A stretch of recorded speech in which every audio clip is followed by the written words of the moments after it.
graça e a paz do Senhor Jesus esteja com todos os irmãos. Amém? Filipenses 4:2. Irmãos, nós vamos continuar então a exposição da carta de Paulo aos Filipenses. E agora nesse capítulo 4 ele está indo para o final da carta. Ele começou dando o relatório de como ele estava na prisão, dando o seu próprio exemplo de vida, porque os irmãos em Filipos estavam passando por dificuldades, estavam sendo perseguidos, estavam sendo pressionados pelo mundo, pelas autoridades. Então Paulo dá o relatório dele para encorajar os irmãos, e que mesmo preso, mesmo sofrendo, o evangelho estava sendo espalhado, né? E muitos estavam sendo alcançados. Depois ele coloca a vida do próprio Cristo como exemplo para eles, que aquele que estava, né, exaltado na glória, ele desceu, ele se humilhou e sofreu e padeceu, mas depois ele foi exaltado, então eles deveriam perseverar, que esse também seria o caminho deles. E ele no capítulo 3 vai falar da plena confiança em Cristo, de que eles não precisavam de mais nada além de Cristo para a sua salvação, para a santificação, para a vida deles. E que Paulo diz que o alvo deles deveria ser conhecer a Cristo, como nós acabamos de cantar. Então no capítulo 4 ele vai começar agora a finalizar e dar algumas exortações, algumas coisas práticas para a vida da congregação. Então nós vamos começar aí no versículo 2. Ele vai tratar aí publicamente de uma desavença que estava ocorrendo ali entre duas mulheres na igreja. Então ele começa a dizer: eu rogo a Evódia e também a Sintique. O que eu rogo, né, a essas irmãs é que vivam em harmonia no Senhor. Nós não conhecemos muito, ou praticamente nada, quem era Evódia, quem era Sintique. Eram nomes comuns ali daquela região, mas o que a gente sabe é que as mulheres macedônias ali da região eram mulheres de personalidade forte. Elas desempenhavam um papel importante nos negócios, elas construíam templos, elas fundavam cidades. Algumas mulheres comandavam exércitos e até mesmo exerciam magistratura. E vale lembrar que a igreja em Filipos começou com quem? Quem foi a primeira? Foi Lídia, foi uma mulher que estava num grupo de oração de mulheres.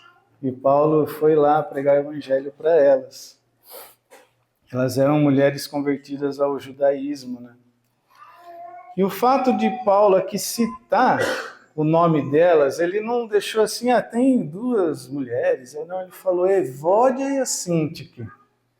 É que eram irmãs conhecidas e influentes ali no meio.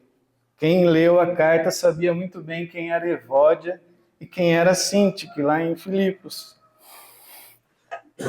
E a natureza do conflito, por que elas estavam brigando, digamos assim, nessa confusão, também era pública. Porque se fosse algo privado, Paulo não iria colocar numa carta que ia ser lida por todo mundo, né?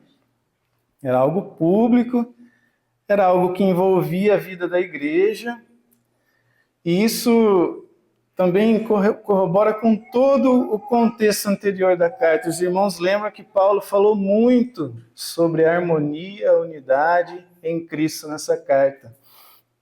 Depois de ter falado muito, ele vai lá e cita o nome delas. Então, ele tinha falado com relação à unidade no serviço ao Senhor, né? E Paulo, ele exorta ambas, e ele não julga o mérito da desavença. Paulo falou aqui, Ó, fiquei sabendo que Evódia fez tal coisa e a Cíntia que fez tal coisa. Ó, a Cíntia que está certa e a Evódia está errada. Ele não fez isso. Ele só disse que o erro delas era que elas não estavam vivendo em harmonia. Harmonia, quando eu já falei aqui, né, bastante usado na música. Harmonia é quando duas notas são diferentes, mas elas casam. Elas fazem um som bonito juntas. E desarmonia é quando uma nota não bate com a outra, que você chega até a arder, assim, quem está ouvindo, né? Então elas não viviam em harmonia. O que elas estavam fazendo no Senhor não estava batendo, não estava casando. Elas não conseguiam viver juntas para a edificação da igreja. E esse era o problema delas. Ela não ter a mesma opinião, como a gente leu, a mesma mente, o mesmo sentimento enquanto serviam ao Senhor. Não eram capazes, acabou aqui, a bateria, não eram capazes de se sujeitar a uma a outra, nem abrir mão dos direitos e preferências. Elas não estavam seguindo o caminho de Cristo, que a gente já compartilhou. Se os irmãos quiserem abrir lá em Filipenses, no capítulo 2, no versículo 1.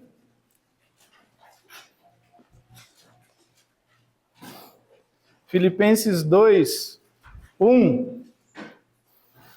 Paulo já tinha tratado isso e agora ele estava tratando nominalmente ali.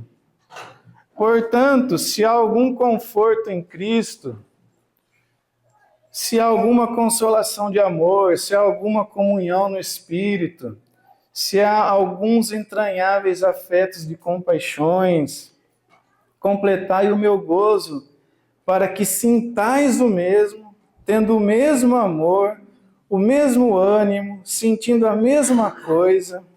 Nada façais por contenda ou vanglória, mas por humildade, cada um considere os outros superiores a si mesmo, e não atente cada um para o que é propriamente seu, mas cada qual também para o que é dos outros. Paulo já tinha falado isso. E elas precisavam, né, andar neste caminho aqui, que é o caminho de Cristo, o caminho da cruz, o caminho da humildade, o caminho do serviço, o caminho de amar o próximo, de se sujeitar um ao outro, de não buscar os seus próprios interesses. E ele então diz, sim, e peço a você, leal companheiro de jugo, que as ajude. Paulo, então, aqui ele vai pedir a ajuda de uma terceira pessoa para um ministério de encorajamento com relação a essas duas irmãs. E a palavra aqui que as ajude é que ele deveria se juntar a elas e levar a situação a uma solução. Paulo não deixou também para que elas se resolvessem. Ele pediu para um irmão ir lá e resolver a situação, conversar com essas irmãs e as ajudar. Quem quer esse leal companheiro de jugo? Na sua Bíblia pode ter um nome aí, né? O Císigo, né?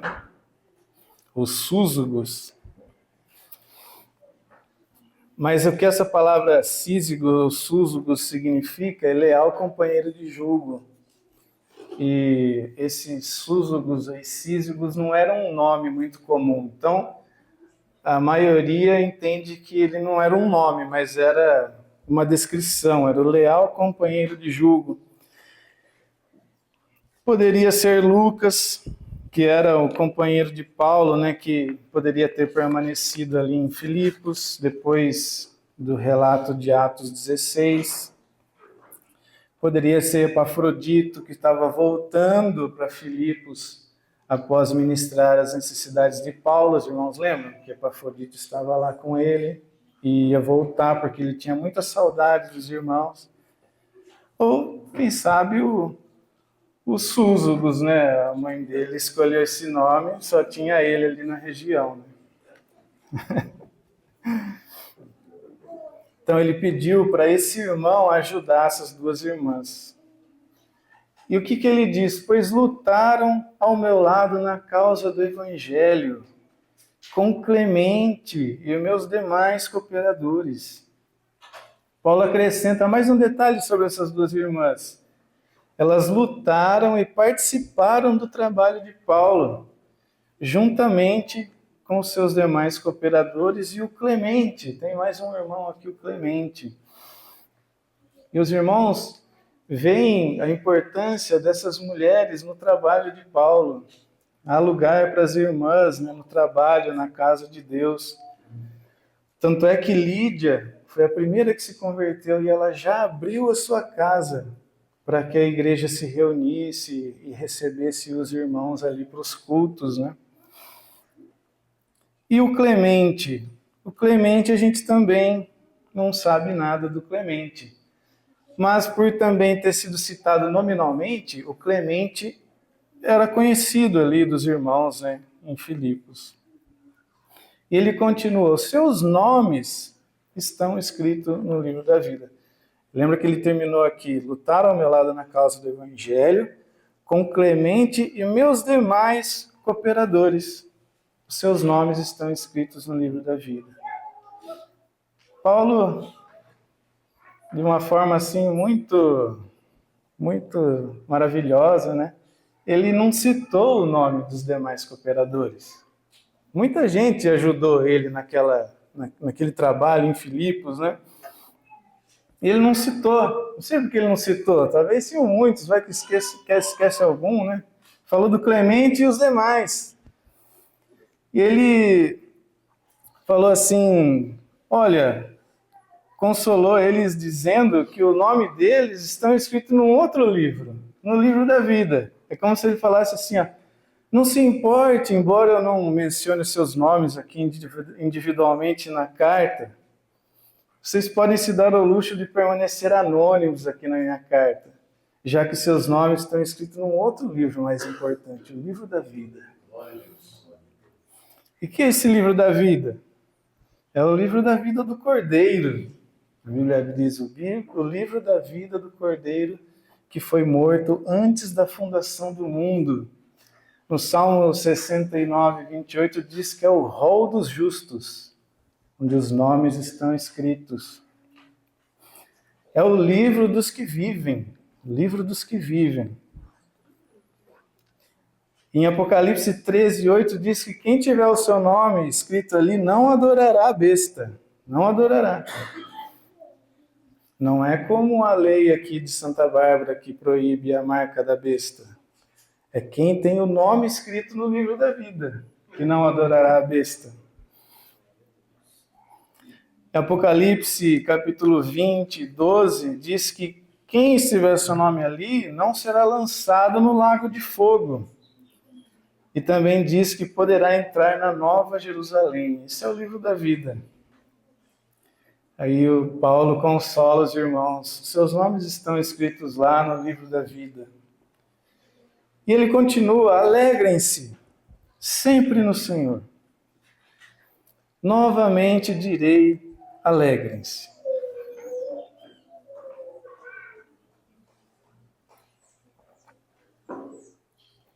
Então Paulo ele volta aqui a falar, digamos assim, a toda a congregação. Alegrem-se no Senhor. Novamente direi, alegrem-se. Ele enfatiza, ele repete que eles deveriam alegrar-se no Senhor.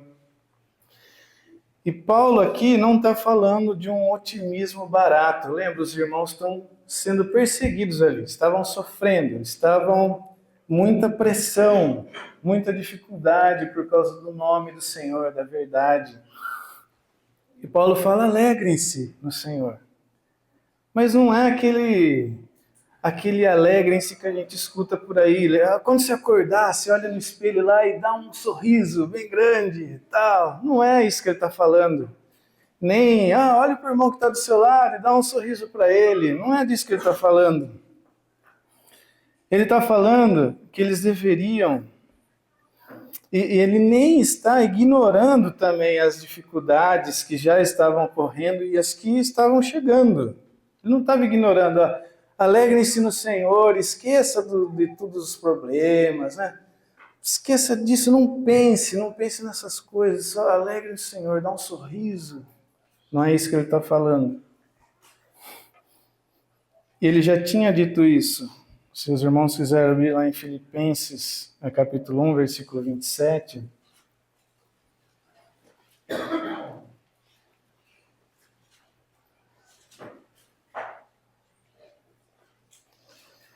Filipenses 1, 27, ele diz assim para eles, lá no comecinho da carta, não importa o que aconteça, exerçam a sua cidadania de maneira digna do Evangelho de Cristo, para que assim, quer eu vá e os veja, quer apenas ouça a seu respeito em minha ausência, fique eu sabendo que vocês permanecem firmes num só espírito, lutando, havia uma luta lá, lutando unânimes pela fé evangélica, sem de forma alguma deixar-se intimidar por aqueles que se opõem, havia oposição. Para eles isso é sinal de destruição, mas para vocês de salvação, isso da parte de Deus. E no 29 ele diz assim, pois a vocês foi dado o privilégio não de apenas crer em Cristo, mas também de sofrer por Ele.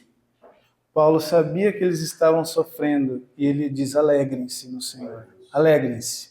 Alegrem-se no Senhor.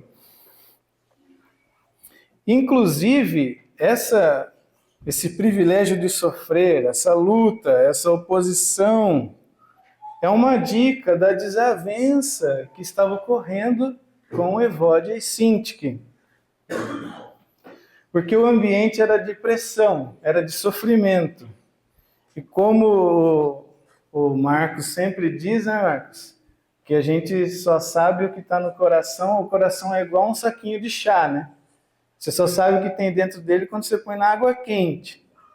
Enquanto ele está assim fora, assim, você não sabe se é chá do que é aquele chá. Na hora que você põe ele na água fervendo, aí você vê o que tem dentro do saquinho de chá. E o nosso coração é assim. Enquanto está tudo bem, está lindo. Está tudo, oh, glória a Deus, tal. Mas a hora que coloca na água quente, aí a coisa começa a sair de dentro que está no nosso coração. E lá em Filipos, os irmãos estavam na água quente.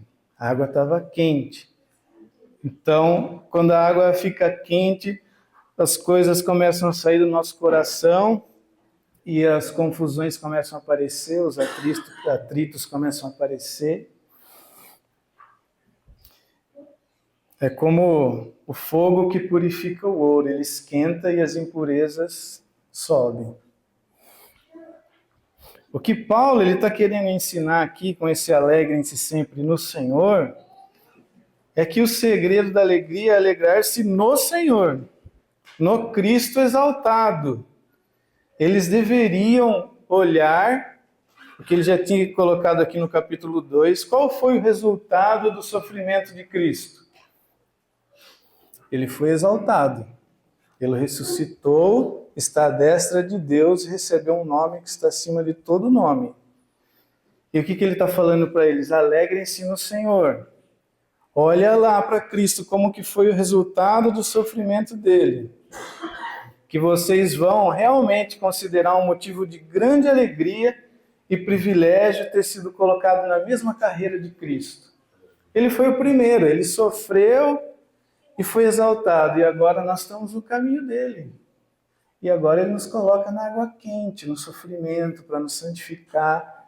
Mas Paulo, olha lá para frente, olha para o final da corrida, alegrem-se no Senhor. E o Senhor já tinha dito isso. Se você quiser abrir lá em Mateus, capítulo 5, versículo 10...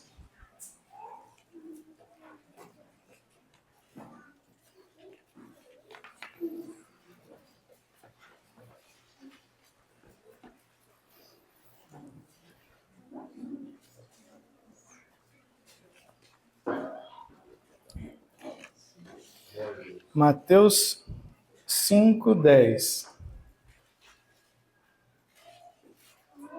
Jesus diz assim: Bem-aventurados. Bem-aventurados aqui você pode traduzir assim para extremamente felizes, muito felizes, abençoadíssimos, os perseguidos por causa da justiça, pois deles é o reino dos céus. Bem-aventurados serão vocês quando, por minha causa, os insultarem, perseguirem e levantarem todo tipo de calúnia contra vocês. O que o Senhor Jesus falou? O mesmo que Paulo falou: alegrem-se, regozijem-se, porque grande é a recompensa de vocês nos céus. Pois da mesma forma perseguiram os profetas que viveram antes de vocês. Isso é alegrar-se no Senhor. Alegrem-se no Senhor.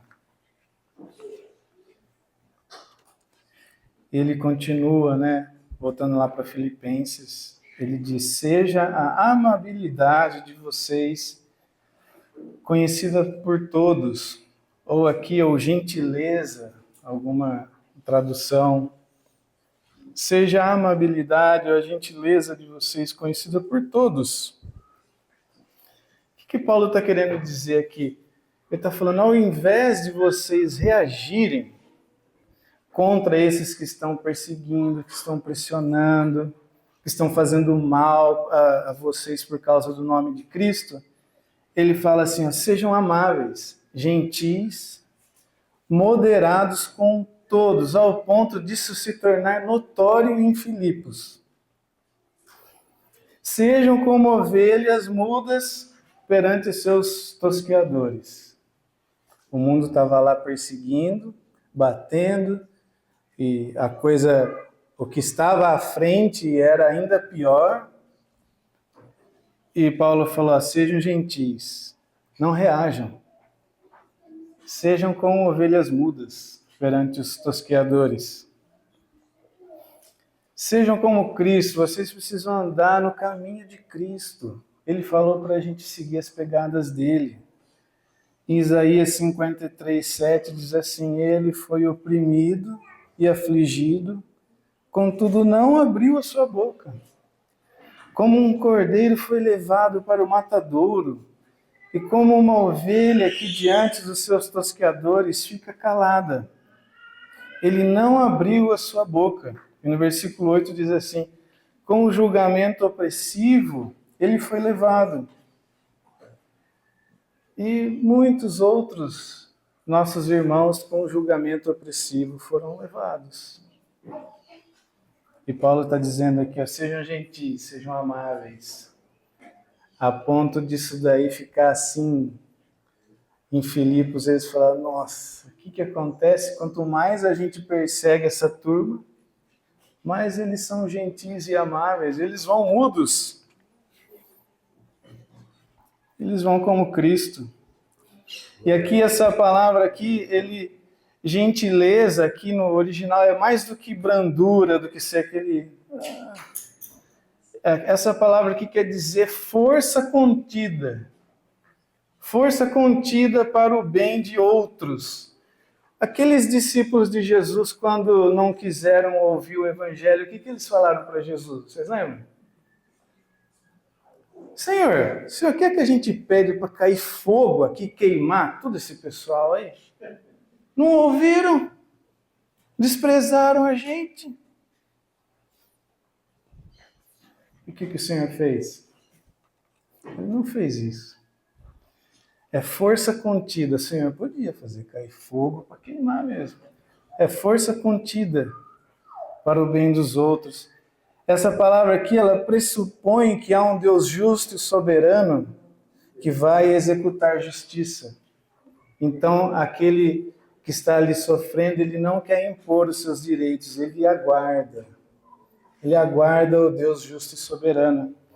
Por isso ele vai mudo. Ele vai mudo.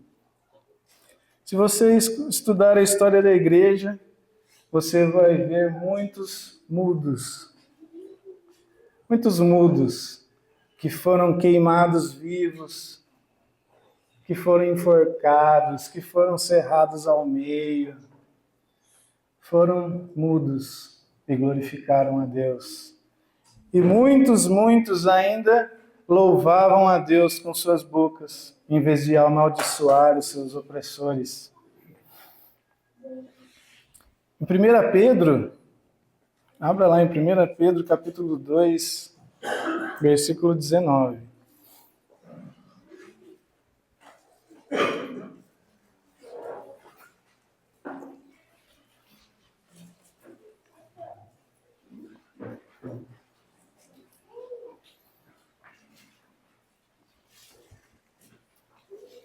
Primeira Pedro 2,19.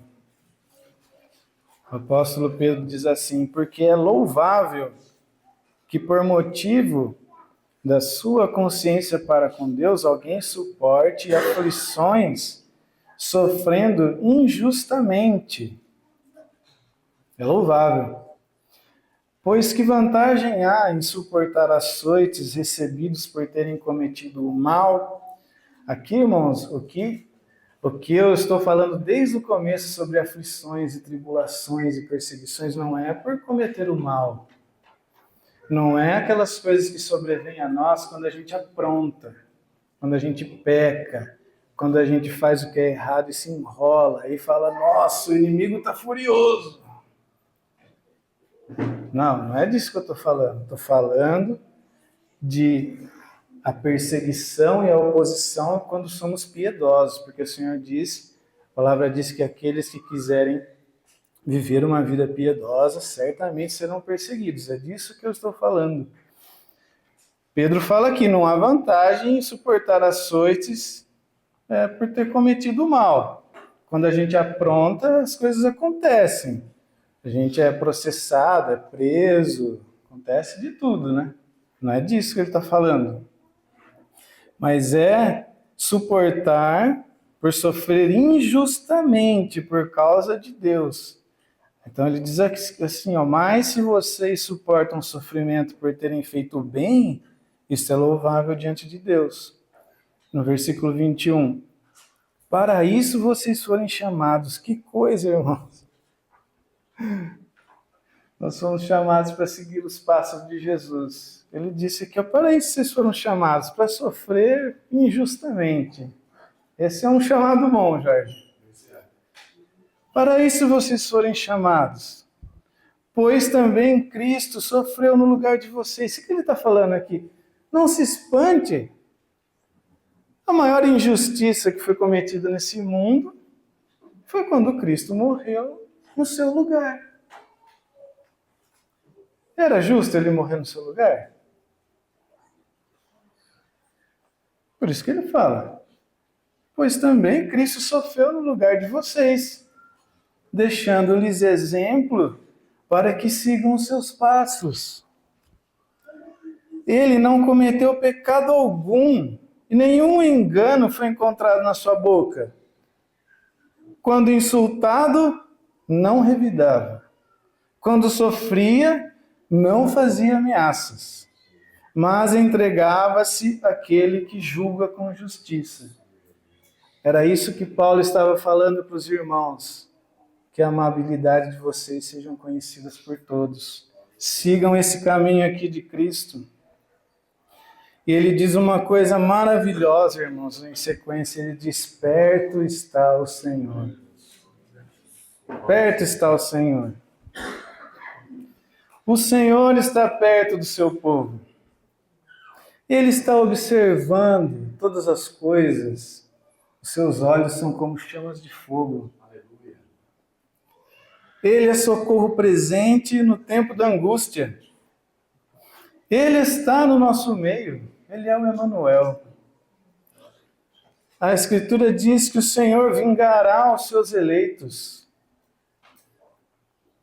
A nós não é permitido nos vingar. O nosso caminho é esse. Não revidar, não fazer ameaças, mas perto está o Senhor. Ele diz, a mim pertence a vingança. O Senhor vingará os seus eleitos, portanto, eles não deveriam revidar nem fazer ameaças, mas aqui, ó, se entregar àquele que julga com justiça. Paulo está lembrando que o Senhor virá, o sofrimento do seu povo terminará em breve. Então ele continua consolando os irmãos, não andem ansiosos por coisa alguma. Por coisa alguma. Já que o Senhor, o Rei do Universo, está perto, e é por vocês, Ele é por nós, então não fiquem ansiosos por coisa alguma. Nem se vão tirar a vida de vocês, eles estavam vendo o que estava vindo. Não fiquem ansiosos se forem tirar a vida de vocês, se lançarem vocês em prisões, nem se tomarem os seus bens, como estava acontecendo na carta aos Hebreus. Eles tomavam todos os bens dos irmãos, eles ficavam sem nada.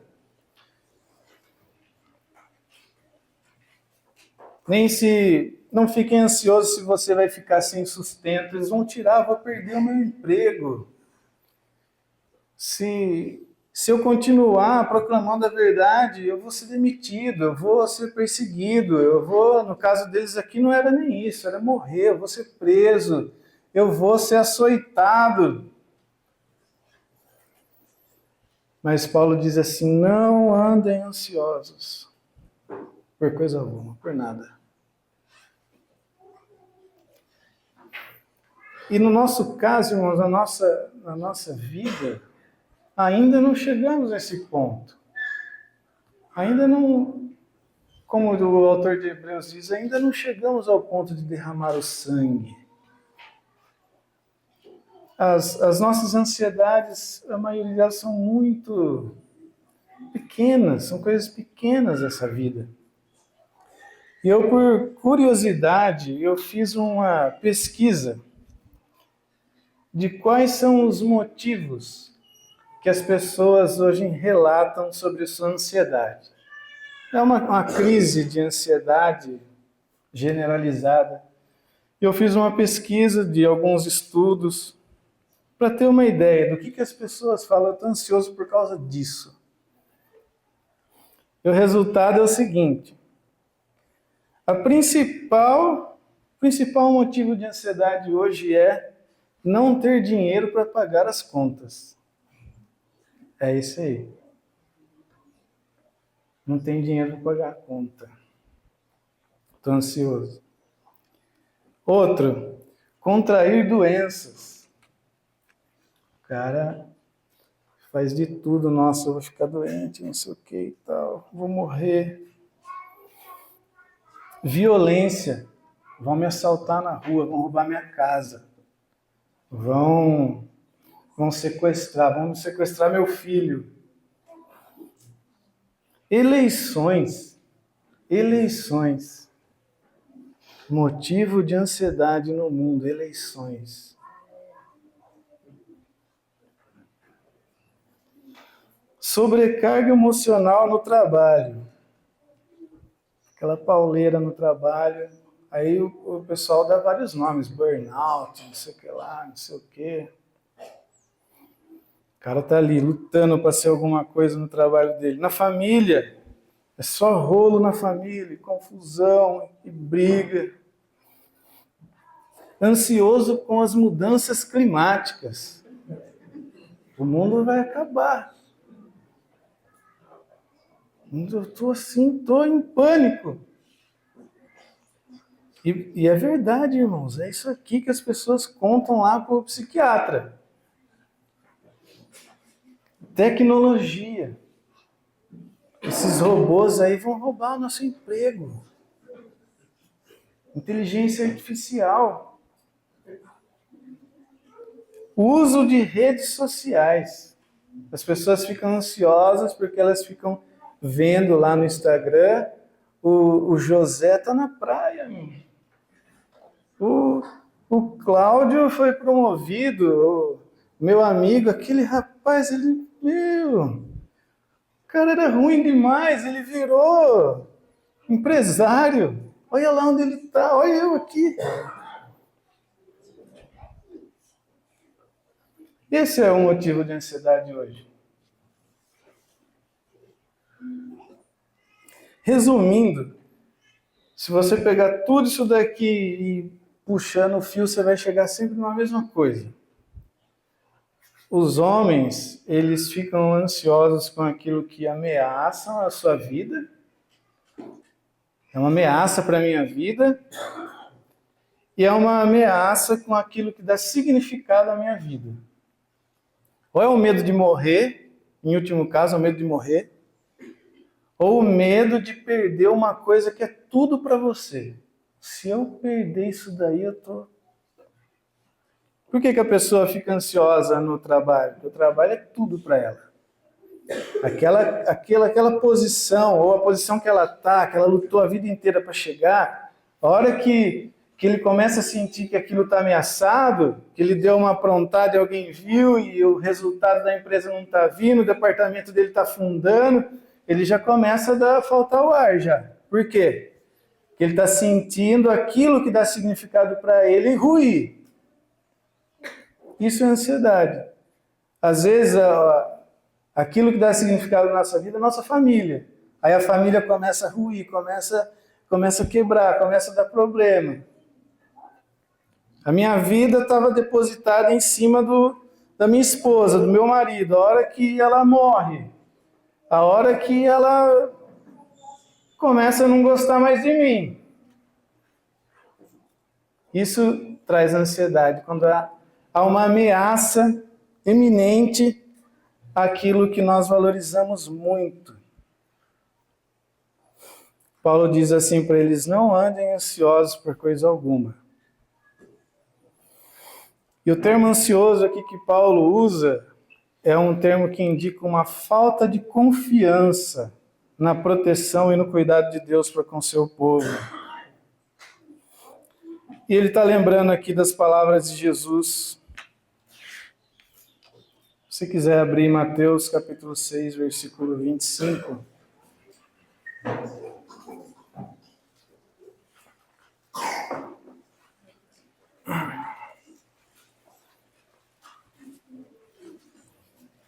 Paulo diz: alegrem-se no Senhor, sejam gentis, não ameacem, não revidem, perto está o Senhor, Ele está perto. Não andem ansiosos por nada. O Senhor Jesus disse assim em Mateus capítulo 6, versículo 25, portanto, eu lhes digo, não se preocupem com suas próprias vidas, nem quanto ao que comer ou beber, nem com seus próprios corpos, quanto ao que vestir. Não é a vida mais importante do que a comida, e o corpo mais importante que a roupa? Observem as aves do céu, não semeiam, nem colhem, nem armazenam em celeiros. Contudo, o Pai Celestial as alimenta. Não tem vocês muito mais valor do que elas? Quem de vocês, por mais que se preocupe, ou por mais ansioso que fique, pode acrescentar uma hora que seja a sua vida? Por que vocês se preocupam com roupas? Vejam como crescem os lírios do campo, eles não trabalham nem tecem. Contudo, eu lhes digo que nem Salomão, em todo o seu esplendor, vestiu-se como um deles. Se Deus veste assim a erva do campo, que hoje existe e amanhã é lançada no fogo, não vestirá muito mais a vocês, homens de pequena fé? Veja aqui que o Senhor Jesus disse que o problema dessa ansiedade é pouca fé. Pouca fé. 31. Portanto, não se preocupem. Não fiquem ansiosos por coisa alguma, como Paulo disse, dizendo que vamos comer, ou que vamos beber, ou que vamos vestir. Pois os pagãos é que correm atrás dessas coisas. Quem fica preocupado com isso é o ímpio. Mas o Pai Celestial sabe que vocês precisam delas. Busquem, pois, em primeiro lugar o reino de Deus e a sua justiça, e todas essas coisas lhe serão acrescentadas. Portanto, não se preocupem com o amanhã, pois o amanhã se preocupará consigo mesmo. Basta cada dia o seu próprio mal. No Salmo 55, 22, diz assim: entreguem suas preocupações ao Senhor, Ele o sustentará. Jamais permitirá que o justo venha a cair. Hebreus 13, 6. Podemos, pois, dizer com confiança: o Senhor é o meu ajudador, não temerei. O que me podem fazer os homens? Hoje cedo eu li um irmão, ele disse assim, que, se não me engano, Hebreus 13, 5, são os votos nupciais de Cristo para sua noiva. Os votos nupciais de Cristo para sua noiva. Jamais te deixarei, nunca te abandonarei.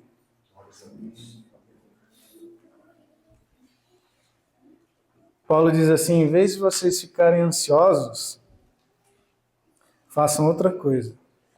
Mas em tudo, pela oração e súplicas, e com ação de graças, apresentem seus pedidos a Deus.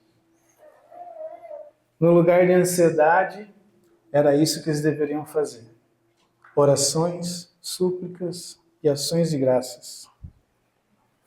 A oração não é magia, não é rito místico.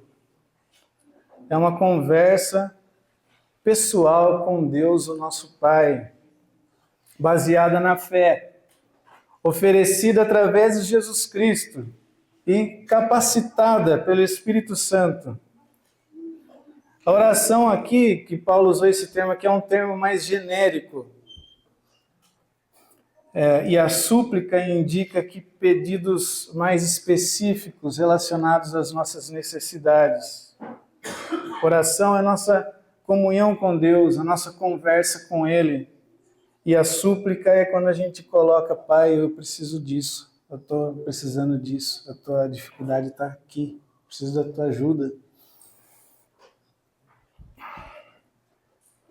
E as ações de graças são aqueles louvores que nós afirmamos a nossa confiança em Deus, que nós louvamos Ele e agradecemos, porque Ele está conosco. E certamente a igreja em Filipos se lembrava do exemplo de Paulo lá na cidade deles. Aconteceu uma confusão lá em Filipos quando ele estava lá e prenderam ele. Lá em Atos 16, 25. Os irmãos certamente se lembravam, porque foi uma confusão lá na cidade deles. E o que estava acontecendo? Paulo preso lá. Preso, pressão. O que será que vai acontecer comigo? Me prenderam aqui com Silas, será que amanhã eles vão cortar minha cabeça? Será que amanhã eles vão me açoitar de novo? Será que amanhã... O que será que vai acontecer com a gente, Silas? Imagina, acabou de ser preso, uma confusão, em vez de ele ficar ansioso, ele fez o que ele acabou de dizer aqui. Por volta da meia-noite, Paulo e Silas estavam fazendo o quê? Orando e cantando hinos a Deus. Orando e cantando os hinos a Deus. E os outros presos ouviam. Os outros presos ouviam. Eles deveriam seguir o caminho de Cristo quando foi tentado. O que Cristo fez quando a angústia bateu no seu coração? Quando a cruz estava ali, ó, pertinho, pertinho, pertinho. Era a hora mais terrível que já aconteceu nessa terra. Abre lá em Lucas capítulo 22.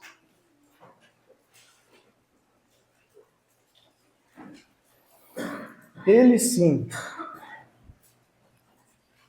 seria abandonado. ele sim ficaria sozinho. Nós não. Ele disse para nós que ele nunca nos abandonará. Mas para ele dizer isso para mim e para você, ele precisou ser abandonado na cruz. Ele não teve esse consolo naquela hora. Mas o que ele fez quando a angústia o apertou? Lucas 22, 39. Como de costume, Jesus foi para o Monte das Oliveiras e os seus discípulos o seguiram. Chegando a um lugar, ele lhes disse: orem para que vocês não caiam em tentação. Ele se afastou deles a uma pequena distância, ajoelhou-se e começou a orar. E o que ele suplicou? Pai, se quiseres, afasta de mim esse cálice. Contudo, não seja feita a minha vontade, mas a tua. E o que aconteceu? Apareceu-lhe então um anjo do céu que o fortalecia. Estando angustiado, ele orou ainda mais intensamente. E o seu suor era como gotas de sangue que caíam no chão. Esse foi o remédio de Jesus para a ansiedade. Ele orou, ajoelhou, começou a orar, e um anjo do céu o fortalecia. E quando ele ficou pior ainda, o que ele fez? Quando ficou pior ainda, ele tomou um ansiolítico. Quando ficou pior ainda, ele orou ainda mais intensamente.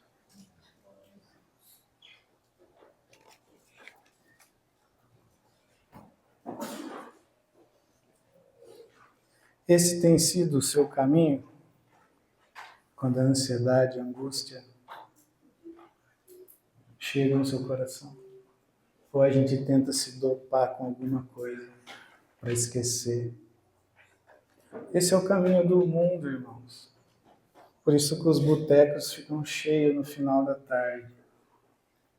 Porque a angústia bate e o homem tem que fazer alguma coisa para esquecer, para se dopar, para pensar em outra coisa. Mas o caminho de Deus contra a ansiedade é joelho no chão. É súplica, é ação de graças. E o que vai acontecer? E a paz de Deus, ele diz. E a paz de Deus. Como consequência das orações e súplicas e ação de graça, a segurança, a satisfação, a completude, a real e integral prosperidade do nosso ser, o descanso, a confiança, a harmonia com Deus e com o próximo, todas essas coisas, a paz de Deus, essas coisas que emanam de Deus, pelas quais Ele é conhecido, Ele é o Deus da paz. Deus, ele era chamado do Deus dos exércitos. Por que ele era chamado de Deus dos exércitos? Porque ele era o vencedor nas suas batalhas. Era a sua fama, o Deus dos exércitos. Não era Deus dos exércitos, ele era um perdedor. E ele é o Deus da paz. Você acha que o Deus da paz não tem paz?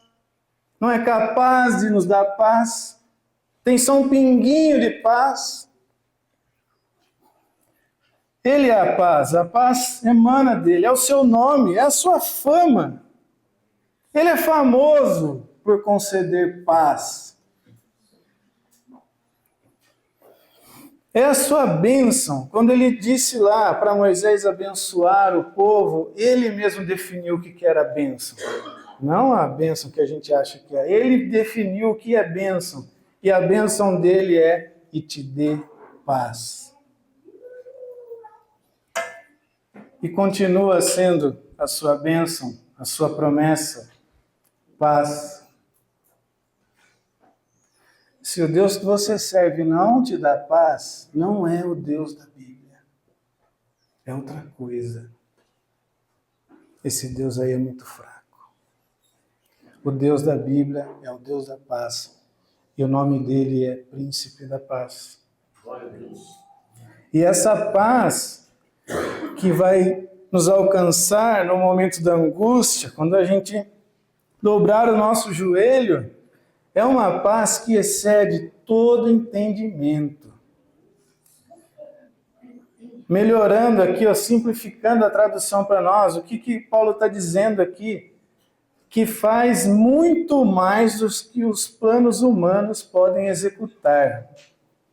Isso quer dizer que excede todo entendimento. Que faz muito mais do que os planos humanos podem executar. Ou que transcende, vai muito além do que o conhecimento dos homens podem realizar. Que a sabedoria do mundo não alcança. Porque ele mesmo, o príncipe da paz, disse assim: deixo-lhes a paz. A minha paz lhes dou. Não a dou como o mundo a dá. Não se perturbem os seus corações. Não tenham medo. É o príncipe da paz que disse isso. Porque os discípulos estavam amedrontados, estavam com medo, ele estava partindo. Os irmãos percebem aqui que tem uma paz no mundo? O Senhor falou assim: deixo-lhes a paz, a minha paz lhes dou. Não a dou como o mundo a dá, tem uma paz mundana. Tem uma paz que o mundo dá. Mas a paz do mundo, ela é passageira. Tudo que o mundo oferece para nos dar paz, passa. E aí causa dependência, você precisa de novo. O efeito da cachaça no boteco passa. Ali na hora você ficou, esqueci de tudo, e canta sertanejo, e tal, e dança. Mas amanhã a angústia. E você precisa da cachaça de novo. E de novo. E a cachaça de ontem já não está mais fazendo efeito, eu preciso de mais. De mais e de mais. Essa é a paz do mundo. E no lugar de cachaça você troca por que você quiser que o mundo oferece. A paz do mundo tem efeitos colaterais. Ela dá algum benefício para trazer um mal ainda maior depois. A paz do mundo é assim. Você achou que ficou bom, mas ela derrubou você lá depois. Essa é a paz do mundo. A paz do mundo não é de graça. A paz do mundo não é de graça. Sempre tem uma intenção escondida por trás. Ele te dá aqui para tomá-la na frente. Essa é a paz do mundo.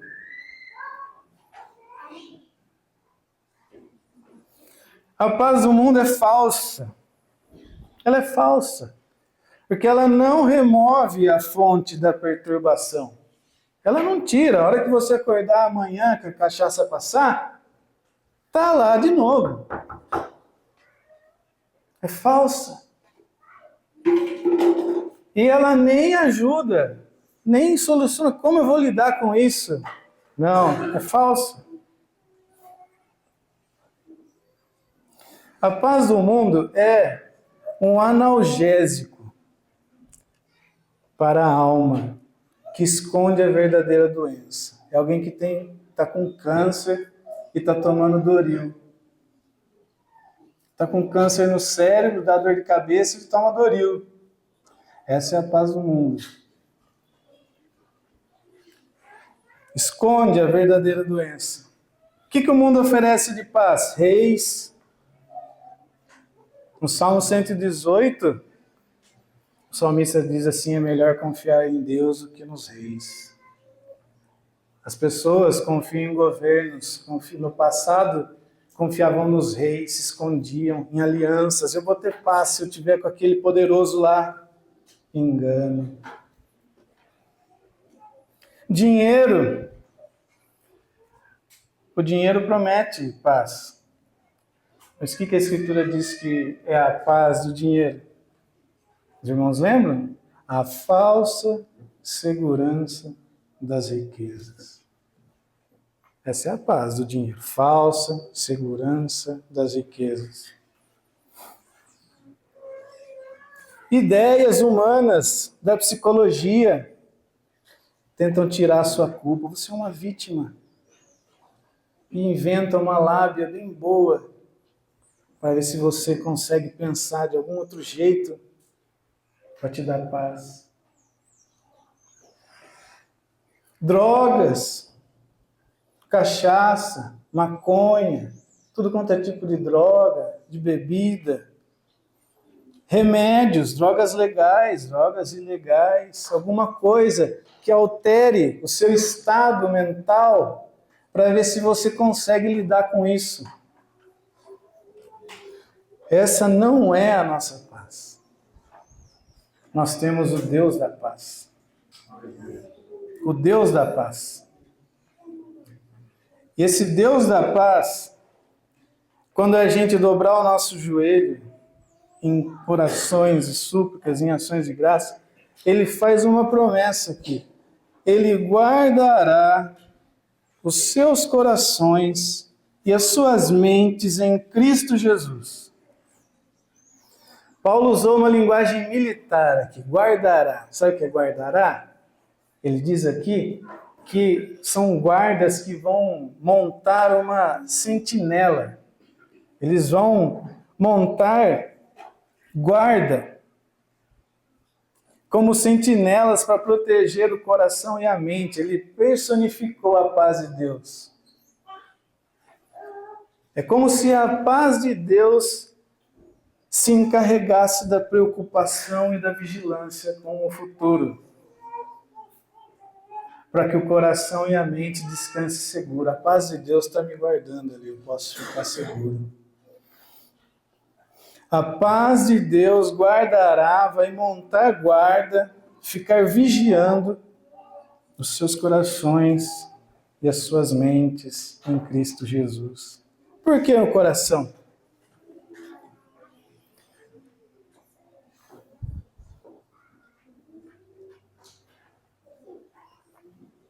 O coração é o centro das nossas afeições na Bíblia. Toda vez que na Bíblia fala coração, nunca está falando do nosso órgão aqui. Está falando do centro das afeições. Ouvi um irmão essa semana que ele disse que o coração é um órgão de valorização. O coração é quando a gente...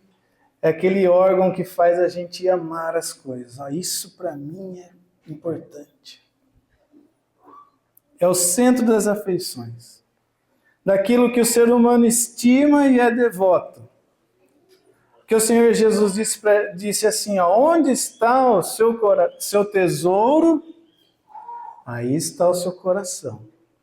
Coração é aquilo que é onde eu coloco aquele meu tesouro. Aquilo que eu valorizo, meu coração está lá. E a ansiedade, como eu já disse, ela ataca quando percebemos que aquilo que nós estimamos, que o nosso coração está lá, está correndo risco. Está ameaçado por alguma coisa. E o que a paz de Deus vai fazer? A paz de Deus não vai dopar a nossa mente. A paz de Deus não vai inventar uma conversa para eu tentar pensar numa outra coisa. Para de pensar nisso. Você pensa negativo, pensa... Não. A paz de Deus vai guardar o coração trocando o seu objeto de maior valor para algo de valor infinito e incorruptível. Quem que é infinito e incorruptível? Deus. A paz de Deus vai guardar o nosso coração quando Deus for o nosso grande tesouro. Quando as nossas afeições estiverem em Deus, Ele é a coisa que eu mais me importo, que eu mais valorizo. O resto está lá embaixo. E aí sabe o que vai acontecer? Esta coisa, ou este ser, ou este Deus que é o nosso grande tesouro, ninguém vai poder ameaçar Ele, nunca. Nunca. Seu coração vai estar seguro, porque onde você repousou a sua vida, quem dá significado para você, quem é o seu grande amor, nunca vai poder ser ameaçado por nada desse mundo. Então a gente vai poder descansar. Jesus falou, não tema, eles podem matar o corpo de vocês e depois, Jorge, não podem fazer mais nada, coitados. Atingir o nosso bem supremo, nunca poderá. Ninguém. Por isso que as igrejas têm um monte de gente ansiosa. Porque ao invés de pregar e anunciar o bem supremo, continuam falando de coisas que podem ser roubadas, que podem ser destruídas. Continua colocando o coração no homem, nas riquezas, nas casas, nos bens, nos carros. E aí, a hora que tudo isso começa a enferrujar, ai meu Deus! Mas se o nosso tesouro é Cristo, incorruptível, ninguém tira de nós. Quem poderá nos separar do amor de Deus que está em Cristo Jesus? Será a perseguição, a espada, a morte, o futuro? Aqui não há ansiedade, aqui ela perde, ela não tem onde agarrar. Glória a Deus. Ele vai guardar a mente, protegendo os nossos pensamentos, não com essa conversa fiada de psicólogo, com a verdade. Vai guardar a nossa mente com as promessas de Deus em Cristo,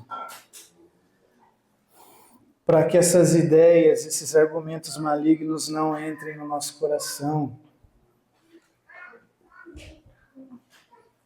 E por isso que a oração e as súplicas e ações de graça é esse santo remédio de Deus, porque cultiva o nosso amor por Ele, mantém o nosso coração lá no bem supremo.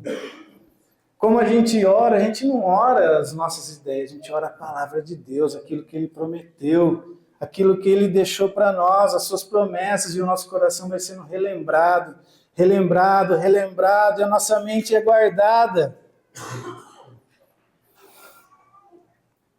E as ações de graças nós louvamos ao Senhor. O nosso coração se enche de alegria. Alegrem-se no Senhor. E Paulo termina aqui que vai guardar o nosso coração e a nossa mente aonde, irmãos? Em Cristo. A esfera de atuação onde a paz de Deus guarda o coração e a mente é em Cristo. Toda a segurança e as promessas são para todos que estão em Cristo. Fora de Cristo, fora da rocha, a ruína e vergonha.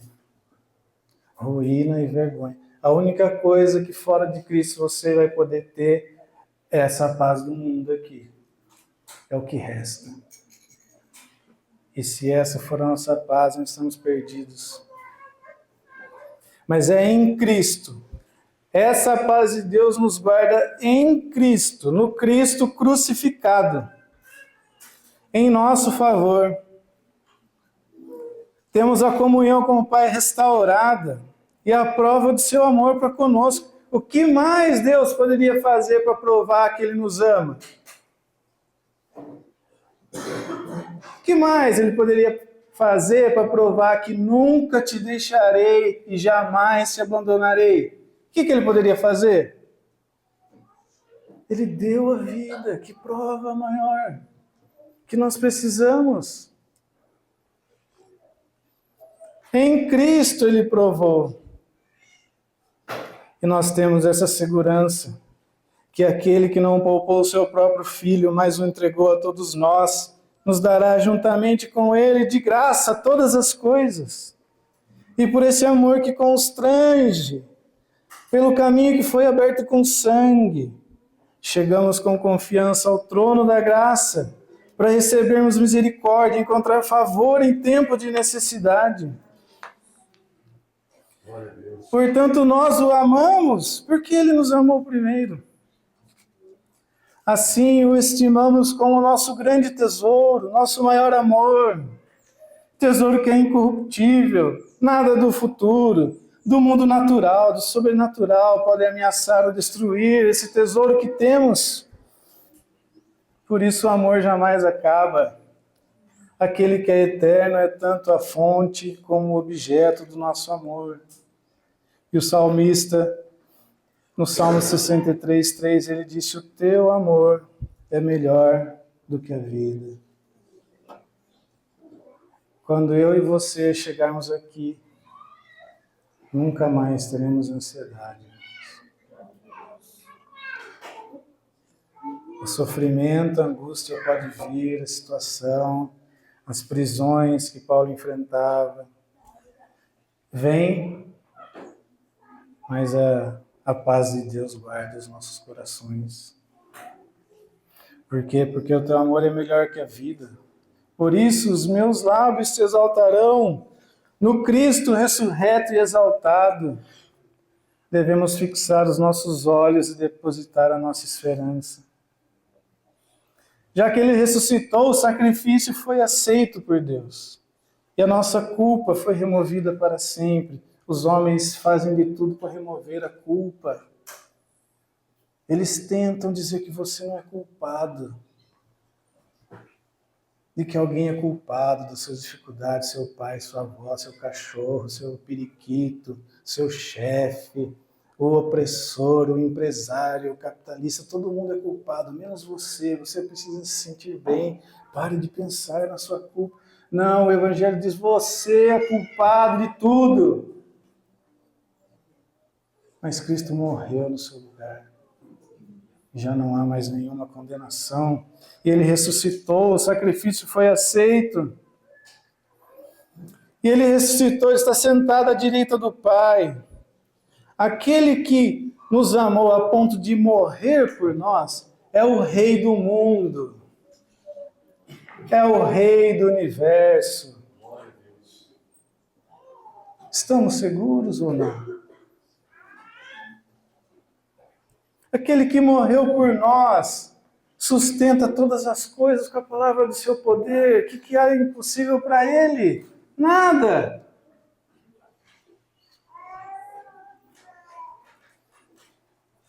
Aquele que sabe o que é padecer é quem intercede por nós diante do Pai. Não é alguém que ficou indiferente das nossas dificuldades. Ele sabe o que é padecer. Ele é o servo sofredor.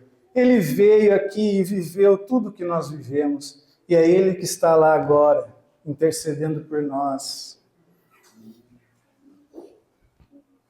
E quando Ele subiu aos céus, Ele não nos deixou só. Ele enviou o Consolador, outro Consolador, que está conosco até o fim. O Espírito Santo da promessa, que nos ajuda, que nos consola, que nos auxilia. E já que Cristo ressuscitou, aqueles que estão em Cristo também ressuscitaram com Ele. O poder da ressurreição já opera em nós. Aquele que é o caminho, ele se humilhou, ele foi afligido, ele foi perseguido, ele foi rejeitado, mas agora ele está exaltado. E certamente será o nosso destino andando nesse caminho. Participaremos da sua glória quando ele vier com poder e grande glória. Abre em 1 Pedro, capítulo 1, versículo 3. É um resumo do que nós falamos.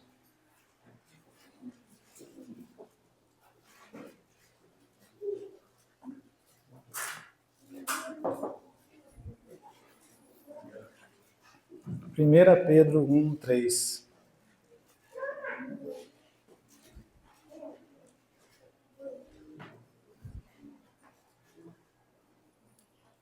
Bendito seja o Deus e Pai de nosso Senhor Jesus Cristo.